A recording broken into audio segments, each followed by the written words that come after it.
November 19, 1943, northern Bougainville. The jungle was so thick it seemed to swallow the dawn whole, leaving the world in a dim, green half-light. Moisture clung to every surface, dripping rhythmically from the canopy high above. Somewhere in that layered darkness, Private First Class Eli Turner lay belly down in the mulch, his cheek pressed against the stock of his M1903A1 Springfield as he scanned the tree line ahead. His heart beat slow, steady, the practiced calm of a Marine marksman who knew the jungle could erupt with gunfire at any second. A rustle on his left, the soft thud of boots in the mud. "Turner," whispered Corporal Wade Haskins, crouching beside him. "Captain says your contraption has to go." Eli didn't look away from the gap between two palms 50 yards ahead. "It's not a contraption, it's a cradle." Wade exhaled, glancing down at the two split branches Eli had jammed into the earth, forming a natural V-shaped rest for the rifle. Nothing fancy, just a pair of slightly curved limbs wedged at shoulder height, holding the barrel steady and dampening recoil. Primitive, ugly, improvised, and, in the eyes of headquarters, absolutely unacceptable. Wade shook his head. "Captain Morrell thinks it restricts your arc of fire. Says it's not regulation. Says he's not the one taking shots in this mess," Eli muttered. The jungle's humidity clung to his skin, making his uniform heavy. "And it works." Wade hesitated, then quietly said, "Look, I told him you're hitting more targets than anyone else, but he's in a mood. You better get ready to take it down." Eli finally pulled his eye from the sight and shifted slightly, stretching the ache in his shoulders. "When?" "Soon as he gets over here," Wade grimaced. "Could be any minute." Eli sighed, staring at the crude wood brace he'd carved out the night before. Two forked branches, smoothed with a bayonet, packed into the mud so tightly they barely wobbled. The Springfield sat perfectly balanced atop them. No sway, no dip, no struggle to hold breath against muscle fatigue. In a jungle where visibility was measured in feet, not yards, and a single twitch could reveal your position, stability wasn't optional. It was survival. Through the underbrush, a squad passed quietly, boots sinking into mud with soft squelches. The Japanese had probed their lines twice in the past 24 hours, slipping between trees like ghosts. The Marines were exhausted, nerves taut. Every crackle of a branch set rifles twitching upward. Eli leaned into the cradle again, testing its firmness. The wood was damp but solid. The rifle barely shifted as he adjusted his cheek weld. The sound of distant birds echoed through the canopy, masking other noises, the kind you really listened for. Then, faint movement. A silhouette. Eli's pulse sharpened. 50 yards ahead, across a tangle of roots and vines, a shape slid between two ferns. Slow, deliberate. He locked in, breath softening, spine settling into the earth. The cradle absorbed the tiny tremors in his muscles, leaving the sight picture rock steady. He whispered, "Contact." Wade stiffened beside him. "Where?" "Bearing 12, 20 meters beyond the fallen log." Wade followed Eli's gaze, squinting. "I barely see." Eli's rifle cracked once, sharp and muted by the damp air. The silhouette crumpled, swallowed by the foliage. Wade blinked. "Jesus, Turner, I didn't even make out his helmet." "Springfield did," Eli said quietly. Footsteps pushed through the brush behind them. Captain Morrell emerged, sweat streaking his temples, his tone clipped before he even saw the body. "Turner, I told you that branch thing is obstructing your field. Get rid of it, now!" Eli didn't move. His cheek was still pressed to the stock. "There were 3 more," he whispered. "He wasn't alone." Morrell froze. His eyes darted toward the trees. "You're sure?"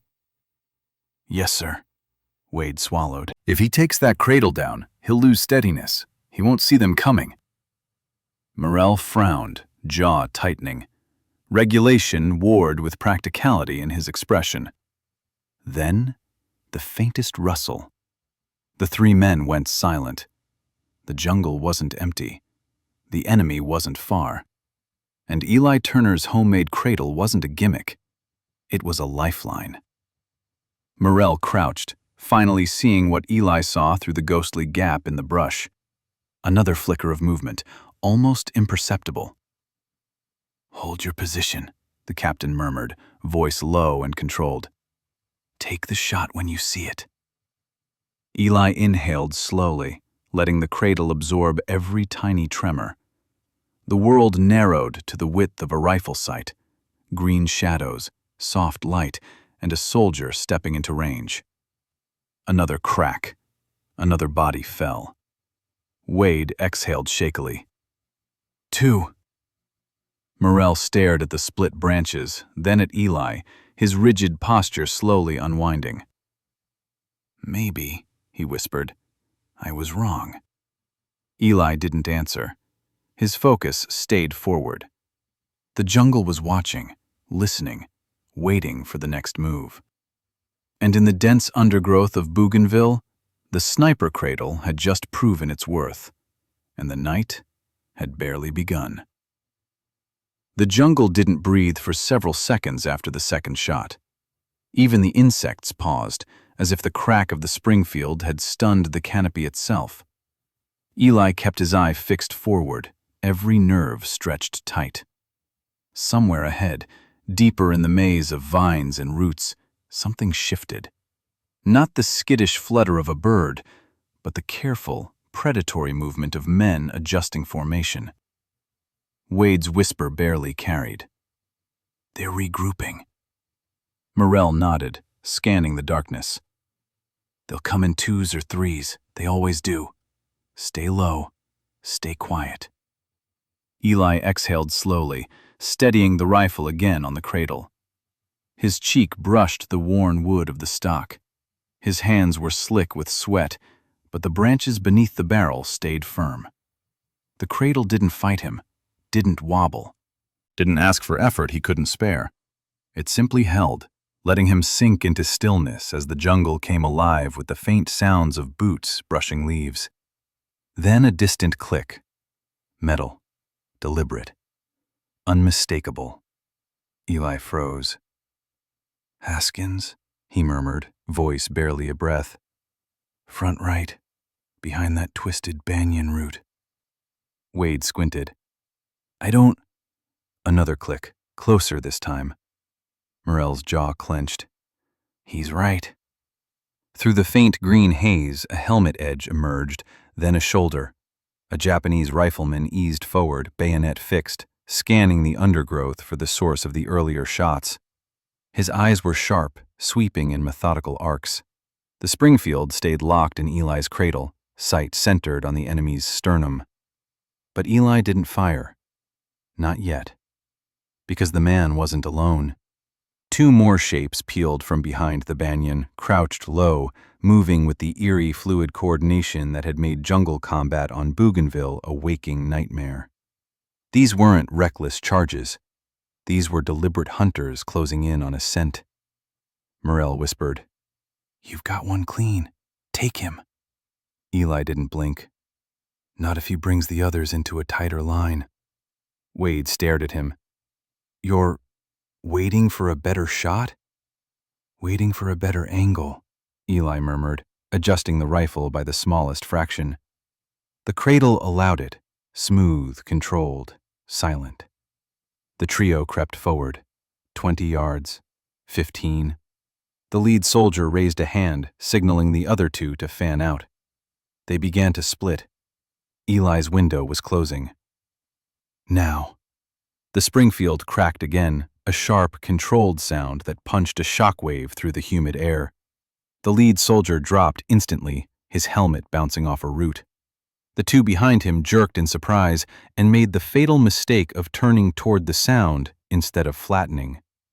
Eli shifted a hair to the left. Crack. shifted a hair to the right. Crack! 2 more bodies tumbled into the ferns. Wade exhaled, trembling with adrenaline. 4. That's 4 now. Morrell stared at the simple split-branch cradle like he was seeing a miracle grow out of the forest floor. If you'd tried that freehand, no way you'd pull 3 shots that clean. Eli didn't acknowledge the praise. His gaze was pinned forward again. He could feel it, the jungle tightening around them, the subtle oppressive pressure of an enemy force refusing to retreat. "They'll test us again," he said quietly. "They always do after a good sniper sting." Morrell nodded grimly.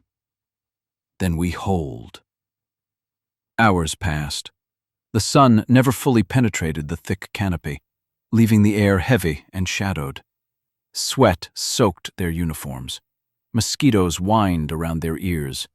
But Eli stayed unmoving, body pressed against the damp earth, eyes locked through the scope.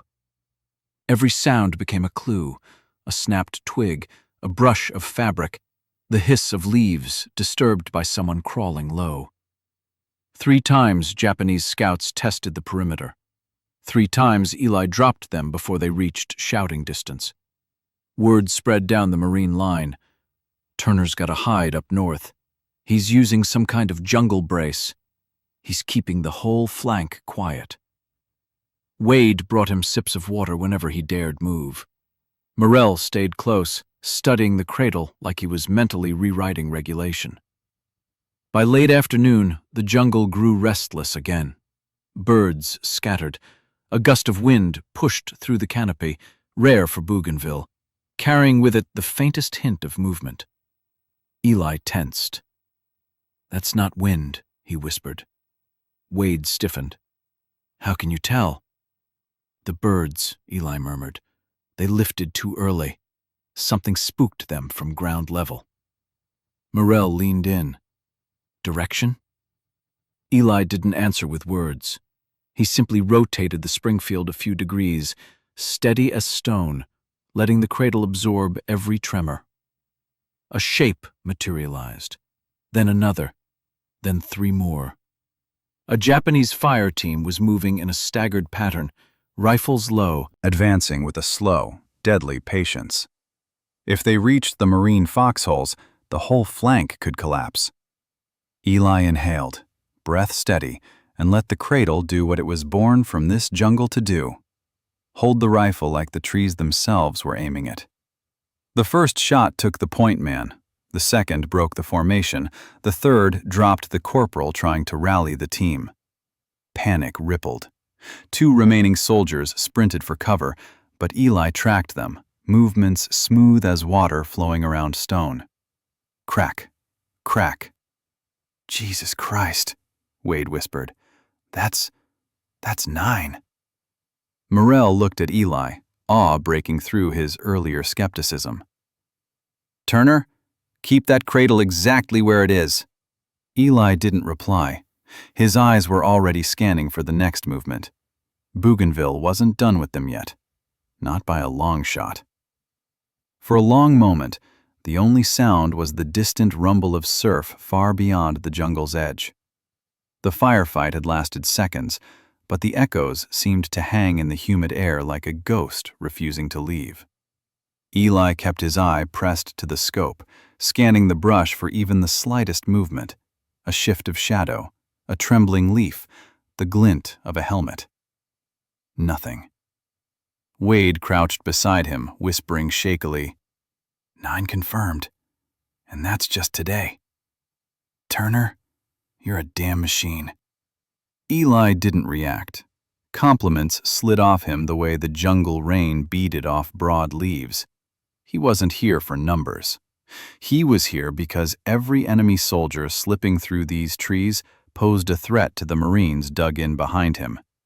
If he failed, men he knew, men he ate beside, laughed with, marched with, would die in the dark. Captain Morrell finally spoke, voice lower, steadier than before. "Your cradle, it's changing the tempo out here." Eli kept watching the brush, whispering, It's not much, just 2 branches and a steady angle. It's more than that, Morel said. It gives you something the jungle tries to take from every one of us. Consistency. The captain knelt beside him, studying the damp earth around the cradle. No drag marks, no wasted motion, no telltale signs of a sniper's position. It was almost organic, camouflaged perfectly against the roots. Even the mud splashed over the wood looked unintentional. But Eli had placed it there on purpose. Wade tapped his arm gently. "You eaten anything yet?" Eli didn't move. "Not hungry." "Not the question I asked, buddy." Eli blinked finally, lifting his cheek off the stock. "Later, I need—" His words died. His body froze. Far ahead, beyond the tangle of ferns and moss-covered logs, he saw it. A soft shimmer of metal, a helmet crest barely visible above a ridge of dark leaves. He leaned back into the cradle, sliding into position as naturally as slipping into breath. Morel whispered, "How many?" Eli's voice was gravel-soft. "Don't know yet, but they're probing again." For 2 minutes they waited. Then 3 silhouettes appeared, then 5, then at least 8, moving in a wide, curved line like they were sweeping for weaknesses. Wade sucked in a breath. "We can't take 8, not from this angle." Eli didn't respond. His eyes narrowed, studying their formation. "They're not attacking," he said quietly. "They're scouting, trying to see how many shooters we have." Morel frowned. "And if they decide we're thin?" "They'll rush the line before nightfall." The captain's face hardened. He tapped Wade. "Get to Corporal Jensen. Tell him to shift 2 fire teams closer, quietly." Wade nodded and slipped back through the brush, leaving Eli and Morel alone with the jungle's oppressive stillness. Eli adjusted the cradle a few inches, pushing dirt around the base to tighten it. The split branches held firm. The rifle sat in the groove like a perfect extension of his shoulder. One of the Japanese scouts stepped forward, crouching low, eyes sweeping the ground. Too close. Too confident. Too exposed. Eli fired. The bullet punched through the scout's neck, dropping him like someone cut his strings. Before the others processed the sound, Eli chambered another round and clipped the second soldier as he broke for cover. The rest scattered, but not in panic, in intent. Morel hissed, "They're marking your position." "I know," Eli murmured. The jungle erupted, not with gunfire, but movement, heavy movement, boots in mud. Branches snapped, voices shouting, too many to count. Morel's eyes widened. "They were waiting for the signal. Damn it! This is a coordinated push." Eli stayed locked to his cradle, scanning rapidly. "They're coming straight up this axis, not wide, not flanking. They're overconfident." "Overconfident gets us killed," Morel snapped. "No," Eli whispered. "Overconfident gives me patterns." From 20 yards, 3 Japanese infantry burst from behind a palm cluster, charging low, rifles raised, bayonets catching glimmers of fading daylight. Eli didn't tense. He didn't flinch. He didn't lift the rifle freehand the way most Marines would. He simply pivoted within the cradle's grip, a tiny motion, but perfectly smooth, and fired. The first soldier dropped. The second flinched and stumbled. The third dove left. Eli caught him with a shot through the ribs before he vanished into the brush. Morel stared at the scene, awe creeping into his face again. 11. Turner, that's 11 in less than 36 hours. Eli didn't move, didn't celebrate. He just lowered his eye from the scope for the first time in hours and whispered, "That's not the end of them." Because the jungle wasn't quiet. Not anymore. A low rumble rose through the trees, deliberate, coordinated, approaching fast. And for the first time since morning, Eli Turner felt the slightest tremor of unease slip down his spine. Bougainville wasn't just pushing back. It was preparing to hit them harder than ever before. The sound grew heavier. Not the sharp, nimble footfalls of scouts, but the thudding advance of a full infantry element moving with purpose. Eli felt it through the ground before he fully heard it, a faint vibration humming along the damp soil and into his elbows. The jungle canopy trembled slightly as birds took flight in panicked bursts, scattering through the layers of green. Captain Morrell tightened his grip on his carbine. "That's more than a patrol, that's a push." Eli slid back behind the cradle, breath narrowing. "They want this ridge. They want it bad." He steadied the rifle, letting the split-branch cradle settle the barrel into perfect stillness. The vines hanging from the surrounding trees swayed gently, almost like they were warning him.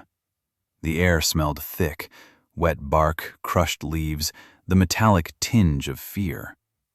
Behind them, Wade slipped back into position, panting quietly. "2 fire teams are moving up," he whispered. "But they're slow. The mud's thick as hell. It's gonna take time." Time was the one thing they didn't have. Morrell glanced at Eli. "They push fast, we could be cut off before reinforcements arrive." Eli didn't shift from the cradle. "Then we don't let them get close enough to matter." The first wave appeared like ghosts materializing out of the foliage. 6 men in a low crouch, rifles raised, faces streaked with mud and sweat. Their movements were synchronized, methodical, lethal. Japanese infantry trained for this environment like it was their home turf. Eli's fingers settled naturally onto the trigger. The Springfield cracked, then again, and again. 3 soldiers dropped before they even understood where the fire was coming from. The remaining 3 dove for cover, but the jungle wasn't thick enough to hide them from a rifle stabilized by Eli's makeshift cradle. After 5 more seconds, all 6 were sprawled across the ferns. Wade exhaled shakily. Okay, we're holding." "No," Eli murmured. "They're testing angles."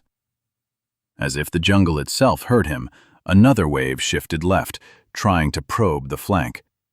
Their movements were quicker, lower to the ground. These were veterans who understood the terrain. Eli pivoted the rifle within the cradle, the motion smooth, controlled, a glide rather than a lift. The split branches absorbed the shift, preventing the slight wobble he'd normally get when repositioning. The first soldier in the flanking column raised his Nambu Type 99, and Eli dropped him before the muzzle cleared a vine. The second broke for a tree. Crack! Third tried to sprint across a beam of sunlight peeking through the canopy. Crack! Morrell watched, jaw clenched, breath tight. "You're slowing them down, but they're still coming." As if summoned by his words, a shrill whistle sounded from deeper in the jungle. The Marines froze. Wade whispered, "That's a signal." Before he finished, the jungle erupted. More than a dozen Japanese infantry surged forward in a staggered formation, rifles raised, bayonets gleaming like teeth in the dim light. They weren't creeping now. They weren't probing. They were charging. Morrell shouted, "Positions! Hold the line!" Wade chambered around, breath frantic. "Eli, stay down," Eli whispered. Eli didn't panic. Panic got you killed. Instead, he leaned into the cradle and began firing with a rhythm as steady as rainfall on corrugated tin. Each shot dropped a soldier. Each bolt cycle brought the next target into his sightline. Each recoil pulse softened into the cradle's natural dampening. A charging infantry line was supposed to break through shallow positions like theirs, but Eli's fire wasn't breaking. It was slicing. One by one, the attackers fell, tumbling into mud, barely getting off a single shot. The Springfield barked again and again, echoing under the broad canopy, until half the line was down and the survivors were stumbling, confused, disoriented. Wade gasped, "Holy hell, they're pulling back!" But Eli didn't look relieved. He didn't blink. That wasn't the real push, he whispered. Morell's head snapped toward him. What do you mean? Too sloppy, too loud. They were rushing to force a reaction, to see our muzzle flashes, count our shooters, test how long it took us to respond. Wade felt a chill cut through the humidity. So, what? A bigger wave is coming? Eli kept the Springfield trained forward, the cradle holding perfectly steady. They're adjusting, regrouping. As if on command, the jungle ahead went unnaturally silent. Not peaceful silence, tense silence. The kind that fills the space right before something terrible hits. Morell whispered, "This ridge isn't just a position. They must have a supply line nearby." Eli tightened his grip, eyes fixed through the scope. They won't stop, not tonight. Wade swallowed hard. Then, God help us, because you're the only thing holding this flank together. Eli leaned deeper into the cradle, breath steady, heartbeat slow. The jungle began to rumble again, heavier this time, closer. Bougainville was preparing to throw everything it had at them, and the night was far from over. The rumble sharpened into distinct layers, boots thudding, gear clinking, whispered commands weaving through the foliage. Eli pressed his cheek to the stock, feeling the rifle become an extension of bone and breath. The cradle held the barrel perfectly still, letting him parse the chaos through the scope one sliver at a time. Wade crouched low, knuckles white on his rifle. "This is a full platoon," he whispered. "Has to be." Morell didn't answer. His face was set, jaw rigid. He knew the truth. The Japanese weren't sending everyone at once. They were feeding in squads, gauging the defense, shaping the battlefield. And now, after the losses Eli had inflicted, they were ready to crush the thorn in their side.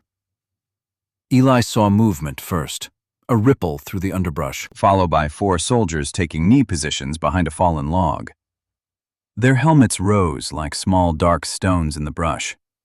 Behind them, more shadows gathered, coordinated, disciplined, preparing for a push that would be nothing like the chaotic rush earlier. Morell whispered, "If they breach this ridge, the whole perimeter folds. Jensen's men won't make it here in time." Eli's voice stayed calm. "Then they don't breach." He inhaled deeply, letting the humid Bougainville air fill his lungs, then settle. Through the cradle, the rifle felt weightless. The jungle itself seemed to hold it firm. The first scout signaled, a soft hand wave, a faint hiss, and then they came. Not charging, advancing, low, silent. A line of bodies flowing like a single creature through the vines. Eli fired. The bullet struck the point man's shoulder, spinning him sideways. 2 riflemen froze, looking for muzzle flash they could not find. Eli fired again, the cradle absorbing every tremor, and the second man dropped before he cleared his sightline. From the left flank, a burst of fire erupted, wildly inaccurate, a desperate suppressive spray. Eli saw the muzzle flash for half a heartbeat and snapped the rifle onto it. Crack! The source winked out instantly. Wade whispered, "That's 12. 13. "Count later," Eli murmured. The Japanese line shifted, spreading wider, trying to flank again, but this time smarter, lower to the ground. Eli rotated the rifle within the cradle. The branches barely moved. He caught a helmet crest peeking behind a fern. Fire. Caught another silhouette ducking behind a root bulge. Fire. For every one he hit, 2 more kept advancing. Morell hissed, "They're probing closer. They want to find your angle." Eli blinked sweat from his eyelashes. "They won't." But doubt crept in. Not about his aim, about time. The ridge suddenly trembled beneath them. Deep footsteps, heavy ones. Wade looked up sharply. That's not infantry." "No," Morell muttered. "That's something bigger." Eli shifted his scope, and his blood chilled. A Japanese NCO squad was moving forward, rifles up, bayonets gleaming. Behind them, 2 men carried something long, cylindrical. "A knee mortar," Eli breathed. "They're prepping indirect fire." Morrell cursed under his breath. "If they lob rounds into this ridge, we're blown off the map." Eli exhaled. "Then they don't get to fire." He steadied his breath, letting his pulse slow to a crawl. The NCO stepped forward, motioning to the mortar team. Eli placed the crosshair just under the corporal's throat. Crack! The NCO dropped backward, arms flaring. The mortar crew jolted, confused. Eli chambered another round. Crack! The first mortarman crumpled. The second knelt, fumbling with the tube, hands shaking. Crack! The mortar tube tumbled from his grasp, bouncing silently across the moss. Wade stared, slack-jawed. "Turner, you... Not now," Eli whispered. Because something shifted in the jungle. Not infantry, not scouts. A small squad of Japanese soldiers suddenly broke cover, sprinting directly at them with wild determination. Not flanking, not strategizing, but charging Eli's position like they knew he was the keystone holding this entire ridge. They weren't attacking the Marines. They were attacking him. Morrell realized it the same moment Eli did. "They've identified you. They've marked your position. Turner, move. You need to relocate." But Eli didn't move. Couldn't move. Not without losing his advantage. Not without losing the cradle. He whispered, "If I move, they'll break the ridge before I get a new angle. Just keep them off me." Wade swore. "You're insane!" The charging soldiers burst through the ferns, bayonets raised, screaming. Eli didn't panic. He didn't yank the rifle freehand. He pivoted inside the cradle, letting it guide his aim like rails. Crack! The lead runner folded. Crack! A second tumbled sideways. Crack! A third stumbled face first into the mud. But a fourth kept coming. Fast, determined, close. Too close. Wade fired, dropping him a mere 10 feet from Eli. "Damn it, Turner!" Wade gasped. "They're coming straight for you now!" Eli didn't answer. He was already rotating the rifle back toward the deeper jungle. Because there, slipping between 2 trees, was a shape he hadn't seen all night. A Japanese officer, binoculars raised, studying the ridge. Studying him. Marking his location for the next assault. Eli exhaled once, long and controlled, and let the cradle settle perfectly beneath his rifle. Crack! The officer collapsed, binoculars falling into the ferns. Morrell stared at Eli with a mixture of dread and awe. "They're not going to stop, Turner. Not until they take this ridge. Or until they take you." Eli reloaded calmly, settling into the cradle again. "Then they're going to be here a long damn time." The jungle rumbled once more, heavier than before. Bougainville was gathering for another strike. Staff Sergeant Hale didn't hear the first twig break. He felt it, a tiny tremor under his elbow as the split-branch cradle absorbed the vibration. He froze. The jungle sounds shifted, as if the whole canopy inhaled at once. Somewhere out there, less than 40 yards away, a Japanese point man was creeping in. Hale could almost picture him. Rubber-soled boots, bayonet fixed, hunched low, listening for anything out of place. The Japanese infantry on Bougainville were masters of infiltration. They could slip through vines quieter than rain. Hale slowly slid his left hand forward along the forest floor until his fingertips brushed a rotting palm frond. He eased it over the bolt of his Springfield to hide the metallic outline. The split-branch cradle kept the rifle perfectly still, suspended just above the root web of an enormous kauri tree. He waited. The jungle dripped. Two mosquitoes whined around his ear. The air thickened with that heavy, electric silence that always came right before contact. Then he saw it. Just the faintest ripple of movement behind a curtain of ferns. A helmet rim, the ghost of a silhouette. The point man was angling wide, trying to flank. Hale exhaled through barely parted lips and let his body melt into the earth. The Cradle held his rifle steady, allowing him to shift without disturbing his aim. No metal, no scraping, no leaf crunch. That was the magic of it, the thing the officers never understood. Natural materials didn't betray you. Hale lined the sight post on the dark blur moving between the stalks. He waited until he saw the man's profile. Cheek, nose, eyelash. Then his finger settled on the trigger. A single suppressed thump of recoil. The Japanese soldier collapsed without even a gasp, slipping into the underbrush like a sack of wet sand. The Cradle absorbed so much kick that Hale barely had to settle back onto target. He listened. Nothing. The man had been alone, or at least far enough ahead of his squad that the shot didn't register. But Hale's heartbeat was climbing now. The kill meant the rest of them wouldn't be far behind. Japanese infiltration tactics were like a tide. It started with one silent scout, then 3 more, then a dozen, then a whole platoon crawling through the roots like ants. He slid his boot back an inch, checking stability. The mud was rising again, afternoon rain rolling in. Good. Rain-masked noise. He rechecked the Cradle. The 2 branches wedged perfectly into the V-shaped root cleft, wrapped with a thin strip of soaked vine to keep them from shifting. Crude as hell.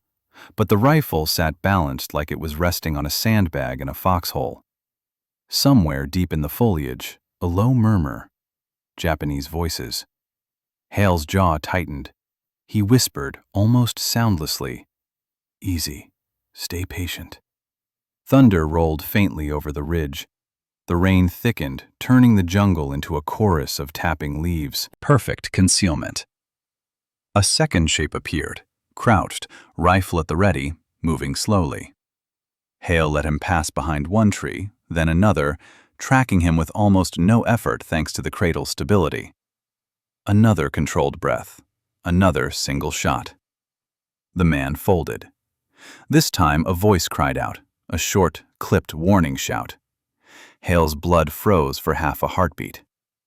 Then the jungle exploded with movement, shadows darting, branches snapping, boots splashing through shallow puddles. They were coming. Hale pressed his cheek tighter to the stock and muttered to himself, "All right then, let's dance." 3 targets broke through the brush at once. Crack. 1 down. He racked the bolt, smooth as silk. No shifting of the rifle, no need to reset. The Cradle held his aim almost perfectly aligned. Crack. Second one dropped, tumbling forward with his rifle slipping from his hands. The third dove behind a tree. Hale adjusted slightly, waiting for the angle. The man leaned out, muzzle first. Crack. Third down.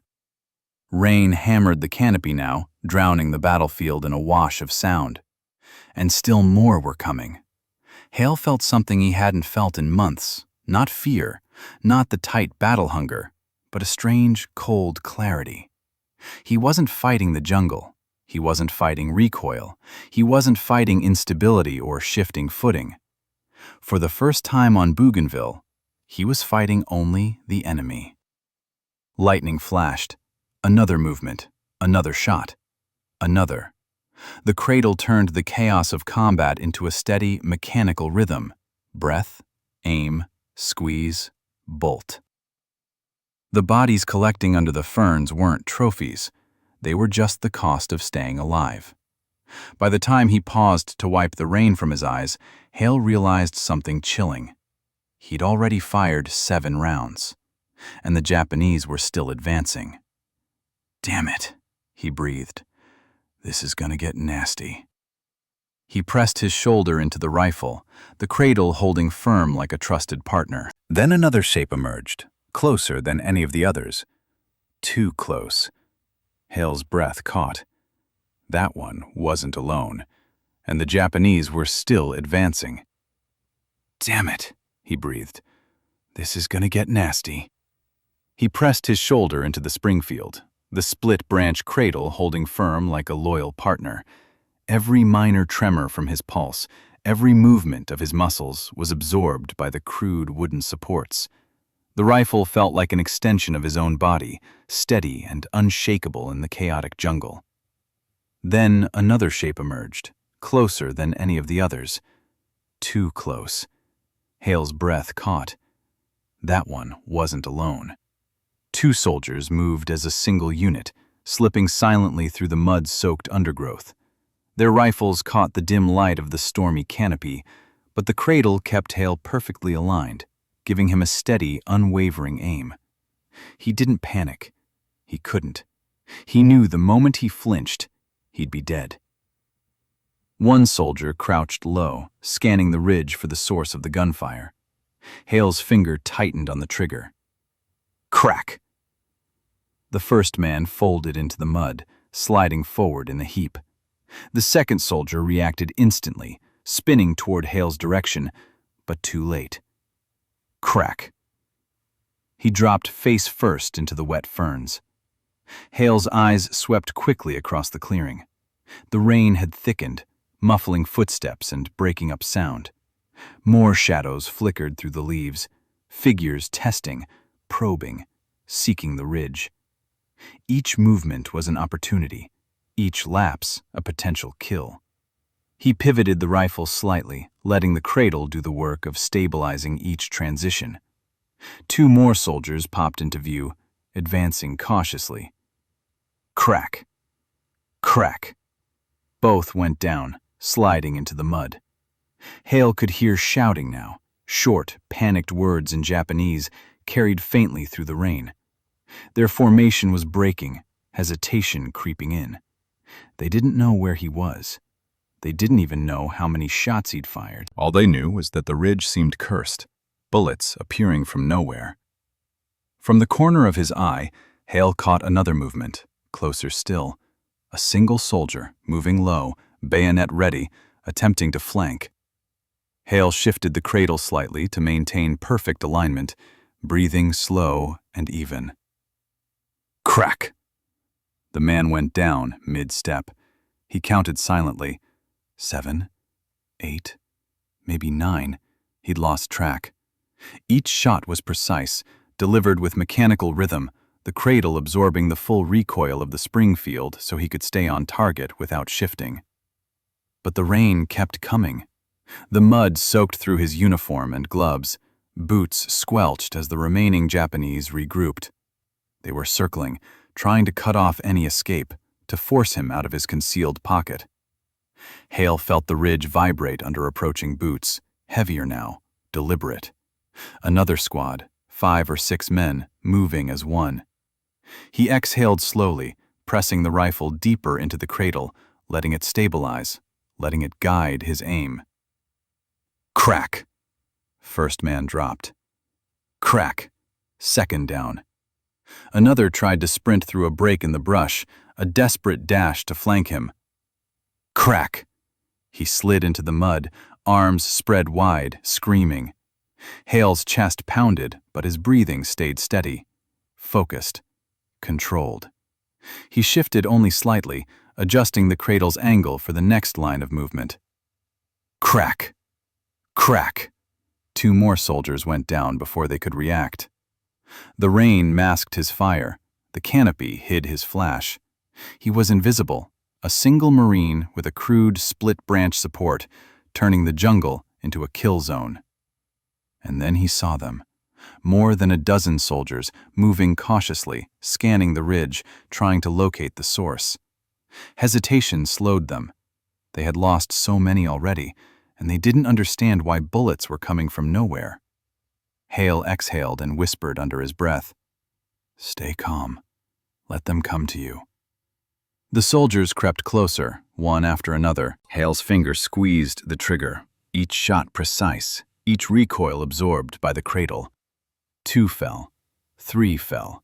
The remaining ones faltered. The circle of the enemy was cracking, disorganized by losses and confusion. Lightning flashed overhead, illuminating the ridge briefly.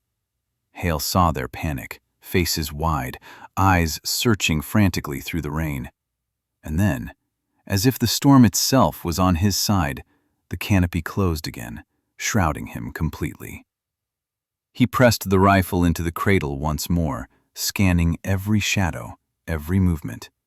The Japanese were circling, relentless, but disoriented. He was ready for them, because he had the cradle, and the cradle was holding. Hale pressed the rifle into the cradle once more, scanning every shadow, every subtle shift in the foliage. The Japanese were circling, relentless, but disoriented. He could hear them now, the low, cautious shuffle of boots, whispered words, the soft scrape of bamboo and leaves as they tested the ground. Each sound was a thread he could follow, each movement a chance to decide who lived and who didn't, because he had the cradle, and the cradle was holding.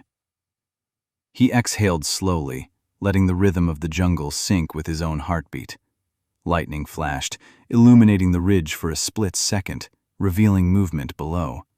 Soldiers cautiously advanced, trying to locate him, their eyes wide, weapons raised. Hale's finger squeezed the trigger. Crack! A man fell forward into the mud. Crack! Another dropped, arms flailing. Rain pelted down, masking the sound of the shots, turning the jungle into a shifting, living camouflage. The remaining enemy hesitated, unsure, panicked, realizing something was wrong. They had been funneled into the kill zone, but they didn't know where the fire came from or how one Marine could strike with such accuracy. Hale didn't move a muscle.